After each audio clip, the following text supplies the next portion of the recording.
रात का समय है, एक सुनसान घर और तेज बारिश। घड़ी की टिक टिक की आवाज कमरे में गूंज रही है। नीता अकेली अपने फ्लैट में है। घड़ी में रात के 11:30 हो रहे हैं। नीता अपने मोबाइल को चेक करती है और अचानक एक अज्ञात नंबर से कॉल आती है। इतनी रात को कौन कॉल कर रहा है?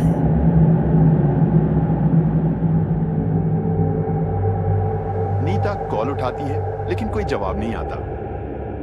हेलो, कौन है? फोन के दूसरी तरफ सिर्फ सन्नाटा है। वह थोड़ा डर जाती है और कॉल काट देती है।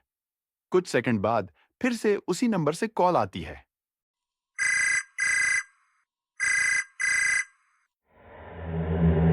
नीता इस बार थोड़ा घबराई होती है, लेकिन कॉल उठा लेती है।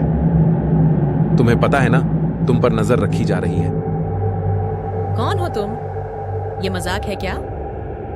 ये मजाक नहीं है नीता। तुम मुझे जानती हो और मैं तुम्हें अभी भी देख रहा हूं। क्या बकवास कर रहे हो? कौन हो तुम? नीता और ज्यादा घबरा जाती है। वह खिड़की से बाहर झांकती है, लेकिन बाहर कोई नहीं होता।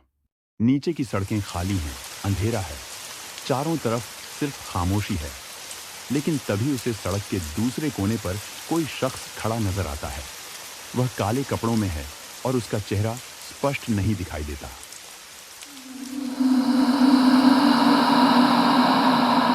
नीता के चेहरे पर पसीने की बूंदें हैं।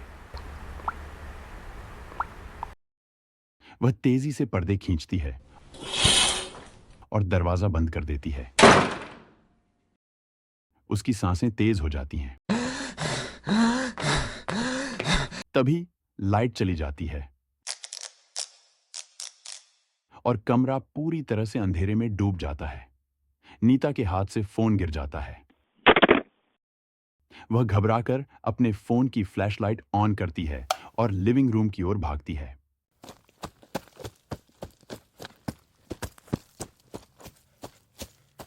नीता अपने फ्लैट के दूसरे कमरों की लाइट चेक करती है, लेकिन सभी लाइट्स बंद हैं। उसका दिल तेजी से धड़क रहा है। वह किचन में जाती है और अपने साथ चाकू उठा लेती है। अचानक सब कुछ शांत हो जाता है। सन्नाटे में घड़ी की टिक टिक तेज हो जाती है। वह फिर से अपने फोन को देखती है और अब उसमें एक मैसेज आता है। भाग सकती हो, लेकिन छुप नहीं सकती। नीता की आंखों में डर की झलक साफ दिखाई देती है। उसके हाथ कांप रहे हैं। वह जल्दी से दरवाजे की ओर बढ़ती है और बाहर जाने की कोशिश करती है, लेकिन दरवाजा किसी ने बाहर से लॉक कर दिया है। नीता अपने फ्लैट में फंसी हुई है। तभी उसे फिर से कॉल आती है। इस बार हंसने की आवाज आती है। तुमने सोचा था कि अपने अतीत से बच सकती हो। अब वक्त आ गया है मुझसे सामना करने का। तुम चाहते क्या हो? मुझसे क्या गलती हुई? सिर्फ तुम जानती हो कि तुमने क्या किया था, और अब मैं तुम्हें वहीं लौटाने आया हूं। नीता को अचानक अपने अतीत की कुछ धुंधली यादें आती हैं। कहानी फ्लैशबैक में जाती है। कई साल पहले एक कार एक्सीडेंट में उसकी वजह से एक युवक की मौत हुई थी और नीता ने उस लाश को छिपा लिया था। लेकिन अब वही युवक वापस आ चुका था, बदला लेने के लिए। नीता कांपते हुए कमरे में इधर उधर भाग रही है, दरवाजे खोलने की कोशिश कर रही है, लेकिन सब कुछ बंद है। तभी दरवाजे के पीछे से खटखटाने की आवाज आती है। वह डरी हुई दरवाजे की ओर बढ़ती है, लेकिन जैसे ही वह दरवाजा खोलने की कोशिश करती है, पीछे से एक साया तेजी से उसकी तरफ बढ़ता है। नीता मुड़ती है और अचानक उसकी आंखों के सामने वही काला साया आता है। सुबह हो चुकी है। पुलिस की गाड़ी नीता के फ्लैट के बाहर खड़ी है। पुलिस दरवाजा तोड़ती है और अंदर जाती है। कमरे के भीतर सब कुछ सामान्य लगता है, लेकिन नीता का कहीं पता नहीं है। उसका फोन जमीन पर पड़ा है और स्क्रीन पर वह अज्ञात नंबर अब भी दिखाई दे रहा है।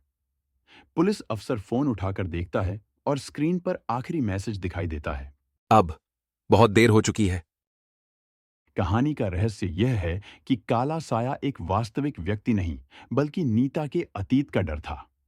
नीता के गिल्ट ने उस काले साए को पैदा किया।